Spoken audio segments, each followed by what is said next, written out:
Innal hamdalillahi wa kafa wa nusalli ala nabiyyina al-mustafa wa ala alihi wa sahbihi wa man ittaba'al huda. Nashhadu an la ilaha illallah wahdahu la syarikalah. Nashhadu anna Muhammadan 'abduhu wa rasuluhu man la nabiyya ba'dah. Para pemirsa ICBS TV yang dirahmati Allah, segala puji bagi Allah Subhanahu wa taala. Selawat dan salam atas Nabi kita Muhammad sallallahu alaihi wasallam. Bulan Ramadan istimewanya itu diilustrasikan seperti anak-anaknya Nabi Ya'qub alaihissalam. Ini yang disampaikan oleh Ibnu Qayyim al-Jauziyah di dalam kitabnya Zadul Ma'ad, bahwa 12 orang anak Nabi Ya'qub ini diibaratkan dengan 12 bulan dalam 1 tahun. Nah, di antara 12 orang anak Nabi Ya'qub, Allah memilih 1 orang sebagai anak pilihan. Itulah Nabi Yusuf alaihissalam. Dipilih oleh Allah di antara 11 orang saudaranya yang lain. Nah, seperti itulah bulan Ramadan menjadi pilihan di antara 11 bulan yang lain. Nah, di akhir surat Yusuf, hadirin rahimakumullah, itu Nabi Yusuf memintakan ampun bagi sesaudaranya yang sudah zalim, sudah banyak melakukan kezaliman kepada Nabi Yusuf dan juga bapaknya. Dan kita tahu di akhir surat Yusuf itu Nabi Yusuf mengatakan, qala la tasriba alaikumul yaum, sudah hari ini semoga Allah Subhanahu wa taala ampuni dosa kalian. Maka apa kata Ibnu Qayyim al-Jauziyah, disebabkan 1 doa Nabi Yusuf, Allah ampuni 11 orang saudaranya yang lain. Maka begitulah Ramadan, disebabkan 1 Ramadan ini Allah ampuni 11 bulan yang lain dari dosa-dosa kita. Dan begitu juga Nabi Yusuf alaihissalam, Allah muliakan, Allah berikan pertolongan, ya, Allah berikan dia kesuksesan dibanding 11 orang saudaranya yang lain. Nah, harusnya seperti itu juga lah Ramadan, karena kesungguhan kita, amal soleh kita, mudah-mudahan Allah menjadikan 1 Ramadan ini sebagai kesuksesan kita yang akan membawa 11 bulan yang lain. Nah, hadirin rahimakumullah, maka dari itu kesempatan Ramadan ini setiap waktunya berharga, setiap saatnya berharga. Ada sebuah hadis Nabi SAW dalam Sunan Abu Daud, diriwayatkan oleh Imam Abu Daud, nomor hadis 3925. Dalam Sunan At-Tirmidzi diulang lagi, bahwa hadis ini sahih dan menceritakan salah seorang sahabat Nabi yang mulia bernama Talhah bin Ubaidillah. Talhah ini, hadirin rahimakumullah, dia pernah mengislamkan 2 orang. 2 orang yang masuk Islam melalui tangannya Talhah. Supaya lebih mudah kita ilustrasikan saja, ini si A dan si B. Si A ini rajinnya luar biasa, ibadahnya semangat, ya. Sementara si B biasa-biasa saja, ya, tidak sesemangat si A. Si A rajin, si B biasa. Baik. Keduanya sama-sama masuk Islam, kemudian meninggallah. Pertama si A meninggal, kemudian 1 tahun setelah itu menyusul si B yang biasa ini pun meninggal. Nah, setelah keduanya meninggal, itu orang yang mengislamkan mereka ini, yaitu Talhah bin Ubaidillah, bermimpi bahwa kedua orang yang masuk Islam dari tangannya ini diperkenankan masuk surga. Menurut Talhah dan juga menurut hitung-hitungan kita, ya, tentu si A ini semangat, si B ini biasa. Tentu si A ini surganya di atas, sementara si B yang tidak sesemangat itu, ya, surganya di bawah. Tapi ternyata terbalik ternyata. Justru si B yang biasa ini, dia dapat surga yang tinggi, sementara si A yang semangat itu dapat surga di bawah itu. Nah, sehingga Talhah ini heran dan dia datang kepada Rasulullah untuk bertanya. Rasulullah SAW katakan, "A'ajabtum bihadza ya Talhah? Apakah kamu heran dengan yang seperti ini, wahai Talhah?" Nah, Talhah mengatakan, "Ya Rasulullah, bagaimana penjelasannya yang seperti ini?" Kemudian Nabi SAW katakan, "Wahai Talhah, bukankah si B ini meninggal 1 tahun setelah si A?" "Na'am, iya betul ya Rasulullah." "Kalau begitu si B ini bertemu dengan bulan Ramadan?" "Betul ya Rasulullah." "Kalau begitu Selama Ramadan dia puasa, malamnya dia qiyam, salat tarawih, salat witir, dan mungkin kegiatan-kegiatan yang lain yang bersifat amal soleh, ibadah. Betul begitu? Betul ya Rasulullah. Nah, apa kata Nabi SAW? Inilah yang menyebabkan Allah menempatkan si B yang biasa ini di sorga yang tinggi, sementara si A di sorga yang di bawah. Kenapa?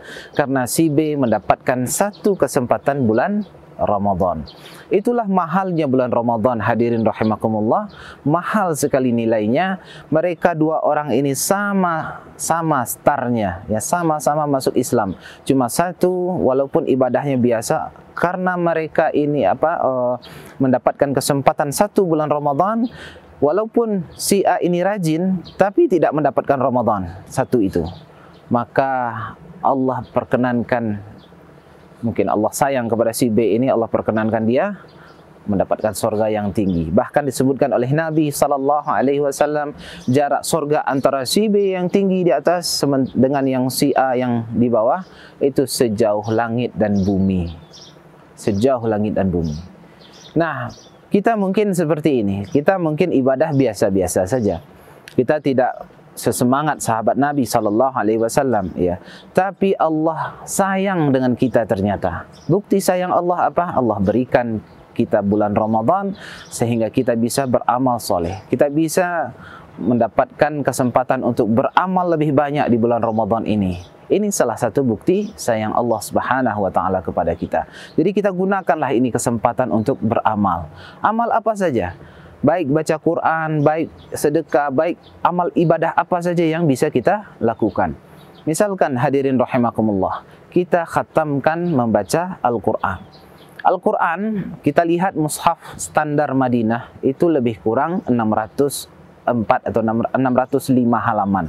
Jadi kuranglah surah Al-Fatihah, kan tidak masuk, cuma 7 ayat. Kemudian pembukaan surat Al-Baqarah, kemudian ayat-ayat pendek. Bisalah kita simpulkan atau kita ringkas, ya. Itu 600 halaman lah lebih kurang, ya. Nah, 600 dibagi 30 hari berarti 20 halaman. Ya, 20 halaman itu berarti 10 lembar. Itu bisa kita baca setiap 1 juz setiap hari, insya Allah khatam Al-Quran 30 juz. Nah, ini bisa jadi pemikiran bagi kita. Masa seumur hidup tidak pernah mengkhatamkan Al-Quran? Nah, santri-santri di ICBS ini banyak di antara mereka yang khatam 3 kali selama Ramadan. Selesai subuh mereka baca 1 juz, sekali duduk selesai. Kemudian setelah zuhur karena tidak ada makan siang pun selesai 1 juz. Nanti asar tidak ada olahraga karena bulan Ramadan tidak ada olahraga. 1 juz selesai duduk. 3 kali mereka duduk dengan Al-Quran, 3 juz selesai. Dan khatam Al-Quran 3 kali selama bulan Ramadan. Nah, kita mungkin punya target, kalau tidak sejauh itu paling tidak sekali khatam Al-Quran selama bulan Ramadan. Mari kita usahakan yang seperti ini. Kemudian berinfak dan lain sebagainya. Mari kita anggarkan infak kita ini dengan sesuatu yang lebih besar dari hari biasanya, ya. Kalau hari biasanya cuma masuk ke tiding kotak infak cuma 1.000, 5.000, itu bukan levelnya Ramadan lagi sebenarnya. Level Ramadan adalah dianggarkan dari penghasilan kita berapa, dari uang masuk kita berapa, dan sekian untuk diinfakkan di jalan Allah Subhanahu wa taala. Dan Nabi SAW itu orang yang sangat pemurah di bulan Ramadan. Nah, hadirin pemirsa ICBS TV yang dirahmati Allah. Jadi ini sebuah tradisi bagi Nabi dan para sahabat. Ketika lingkungan yang sebagaimana kita lihat hari ini serba kesusahan. Sejak wabah pandemi COVID-19, ya, wabah penyakit ini, banyak orang yang kesusahan, banyak yang kehilangan pekerjaan, dan pemasukannya tidak seperti biasanya. Itu luar biasa kondisi masyarakat hari ini, bertambahnya angka kemiskinan dan seterusnya. Maka sebaiknya kita, bagi mungkin anak-anak kami yang beli baju baru atau bapak ibu yang membelikan anak-anaknya baju baru dan lain sebagainya, mari kita perhatikan lingkungan sekitar kita. Tidak perlu pula kita sampai istilahnya mempertontonkan kemewahan di antara orang-orang yang sedang kesusahan. Nabi SAW disebutkan oleh Imam At-Tirmidzi di dalam kitabnya Syama'il Muhammadiyah bahwa Nabi SAW seumur hidup tidak pernah makan gandum yang kualitas baik. Nah, gandum itu sebenarnya dua jenisnya. Jadi yang pertama namanya mumayyiz, itu gandum yang warna putih. Kemudian gandum baladi. Gandum baladi ini adalah gandum yang warna coklat seperti dedak untuk makan ayam atau makan itik, makan bebek bagi kita.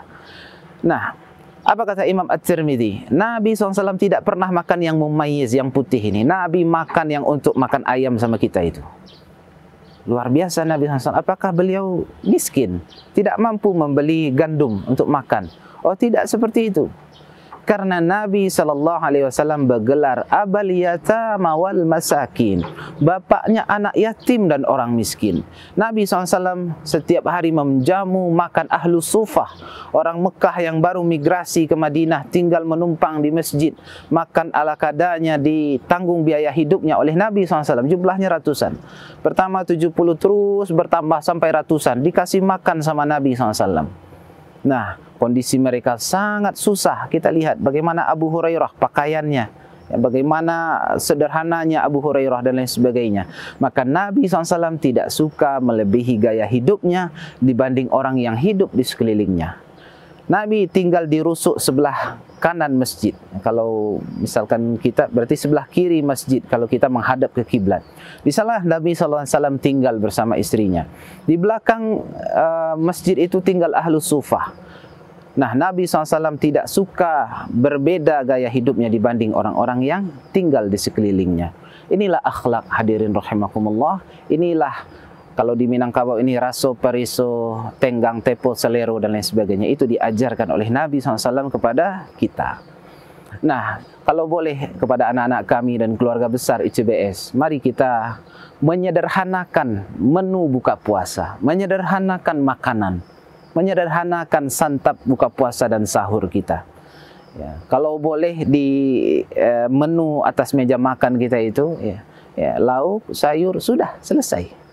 Dan kami beberapa tahun terakhir ini mencoba bahwa menu di rumah kalau buka puasa, satu lauk, satu sayur sudah selesai, dan satu lagi nasi. Nah, kemudian kurma untuk takjil. Sudah selesai. Nah, sisanya kita cari orang-orang yang kesusahan, cari orang-orang yang tidak makan, ya, kalau ada makanan lebih kita kasih tetangga dan lain sebagainya. Ini adalah akhlak, hadirin rahimakumullah. Dan inilah yang diajarkan oleh bulan Ramadan kepada kita. Kita disuruh oleh Allah puasa dari subuh sampai maghrib. Dan kita merasakan kelaparan. Apa tujuannya kita disuruh Allah merasakan kelaparan itu? Supaya terfikir bagi kita, begini rasanya orang yang kelaparan itu.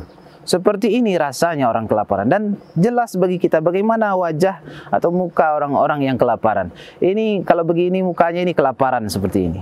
Kan sudah jelas bagi kita, sebulan kita rasakan yang seperti itu.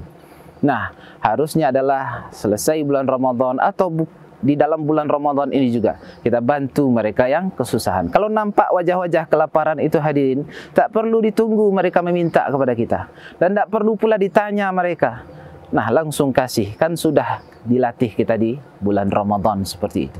Jadikanlah bulan Ramadan ini sebagai bulan berbagi. Ini yang dimaksudkan Nabi SAW dalam hadis, la yu'minu ahadukum, tidak beriman salah seorang di antara kalian. Apa itu? Yang dia bisa tidur dalam kondisi perutnya kenyang, sementara orang sebelah rumahnya, tetangganya tidur dalam kondisi kelaparan. Tak beriman yang seperti ini. Kita bisa tidur dengan nyenyak, dengan aman, perut kenyang, sementara orang sekeliling kita kesusahan dalam segi ekonomi. Mari kita lebih peka terhadap lingkungan kita, perhatikan orang sekeliling kita. Si fulan, keluarga fulan, apakah dia makan malam hari ini? Ya, apa nanti makannya nanti? Sahurnya pakai apa? Kita perhatikan orang-orang sekeliling kita. Kita bantu mereka-mereka yang kesusahan. Mudah-mudahan pandemi yang menjadikan banyak masyarakat kita sekarang ini sedang kesusahan, ini menjadi ladang amal saleh bagi kita semua. Mudah-mudahan bermanfaat. Billahi taufiq wal hidayah. Assalamualaikum warahmatullahi wabarakatuh.